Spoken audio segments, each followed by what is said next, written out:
Yo, what's going on, guys? And today we got to talk about those Denver Nuggets. Yes, Nikola Jokic was named Olympic MVP. Psych. It was LeBron, which is wild to think about. But either way, they brought back DeAndre Jordan and Vlatko Čančar.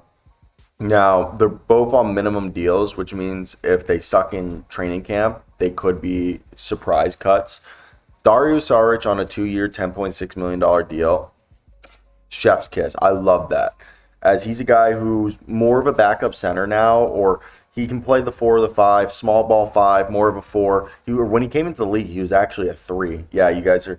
And this was a guy that before he tore his ACL, when he was on the Suns, he was actually a 6th Man of the Year candidate. 30 years old at this point, and the 3 ball still falls.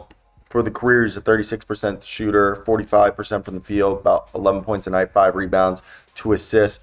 Over the last 2 seasons, basically with his stats weren't bad with the Suns, but he was insane with the Thunder. He was fantastic. And that's what I'm going to do with the Thunder, because he's the Thunder, and I guess he would just put it all through. Basically, since 2022, with the Warriors, he was a guy who averaged just under 8 points, about 46% from the field, 38% from 3, 4.5 rebounds, 2.5 assists, and just plays a bunch of positions. Just really, really valuable, versatile guy for them. He's arguably, if they wanted to move on from DeAndre Jordan, Dario and Zeke Nnaji could be that. I don't think they're going to, but I'm just saying. Now, if you look at the team, Jamal Murray, Christian Brown, Michael Porter Jr., Aaron Gordon, Nikola Jokic, starting lineup, more than likely. Unless Russell Westbrook is over here and he's expected to be the starter and Jamal Murray's the shooting guard. I doubt that. 6th man, Russell Westbrook, and then Dario Šarić is the 7th man. I think you're going to go 8th is Peyton Watson, and then it's Julian Strawther as the main rotation. Then you assume Zeke Nnaji, Hunter Tyson, Vlatko Čančar, DeAndre Jordan, Jalen Pickett, round out there. We're at 14 guys. They have 3 two-ways filled, which is the most that you can have. And they're a team right now that, in my opinion, they have 3 guys on training camp deals. Deron Holmes is technically on the roster. They could get a medical exception because he's out for the season. So they do have 15 roster spots filled up. But because Deron Holmes tore his Achilles, more than likely, I believe they'll get a medical hardship set because that roster spot is just voided. And what you do is you apply for a medical hardship. The NBA, what a medical hardship is, you saying, hey, this player is going to be out for most of the year, if not the entire season. Because sometimes you get a medical hardship for a certain amount of weeks, so you can sign a guy for X amount of time, and then you have to cut him when the player comes back.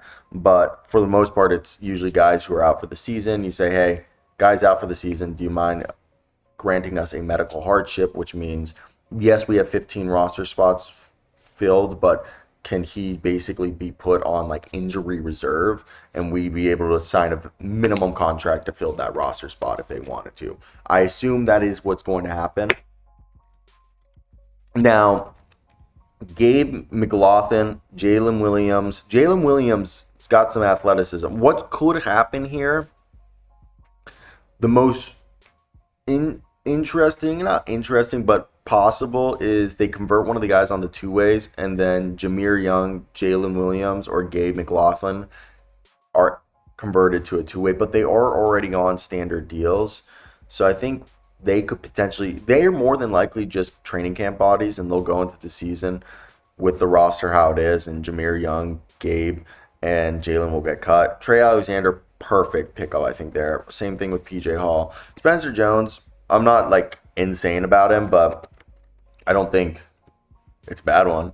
While Gabe McLaughlin, he came out of Grand Canyon, and I know he's more of a G League guy. He's an athletic guy. They signed him to an E10, and they'll hold his G League rights. So same thing with Jameer Young and Jalen Williams. I really think they just gave them the Exhibit 10s because they're going to be G League players, unless they shock somebody. I think this is going to be the roster. Jameer Young, Gabe, and Jalen will all be training camp bodies that will probably just be sent to the, what is it, the Grand Rapid Gold or whatever they're called. I forget what they're called. You know what I mean, though. Either way, now let's go ahead and talk about who could be the guy who could take the biggest jump. It's obviously Peyton Watson. I mean, he already took a jump last year, so unless Peyton Watson basically they need Christian Brown to develop. If not, that was the fear with Christian Brown for me. I believed as someone who went to the University of Kansas and technically was classmates with Christian Brown. Yes, he got more minutes, but like statistically, he didn't jump off the page. His play didn't like go up like he would have. And I know his PER went up, but his true shooting went down, and I believe his actual his 3-point rate went back. His 3-point rate went up. I just think if he can do a better job of shots, like I think he took too many 2-pointers. I think he should have done. He was taking too many mid-rangers. Stick to dunks, stick to layups, then shoot the 3, bud. He's a guy, though, that Peyton Watson played about. Played less minutes and almost had the same amount of points. The one thing, the 3-point shot, it wasn't as consistent as Christian Brown's is. But Peyton Watson, better defender, more athletic, 5-star recruit, and post All-Star break, the 3-point shot hit a wall. He couldn't hit anything. But before the All-Star break, through 53 games, he was shooting 34% on 1.5 attempts. So there is a belief that, Payne is the one that if someone's going to take Christian out of the starting lineup, it's either Payne or, again, the whole Russell Westbrook thing, but I don't think they're doing that. The other guy would be Hunter Tyson. Hunter Tyson's absolutely insane. Such a good player. I love Hunter Tyson. Fell in love with him during the pre-draft process last year. And I know most people didn't get to see him play at all, but let me tell you, ladies and gentlemen, kid's an animal. So for the Grand Rapid Gold, through 26 games, he put up 24 points, 8 rebounds, 2.5 assists, 43.7% from the field, 39% from 3, and about 1.5 steals a game. He was a 15 points per game and 9.6 rebounds per game guy his last year in college. I'm just saying. It's a legit, but I think the Peyton Watson one is the one that I would watch more closely if I were you guys, But yeah, that's basically my thoughts. If you guys have any other opinions, hit that like and subscribe buttons.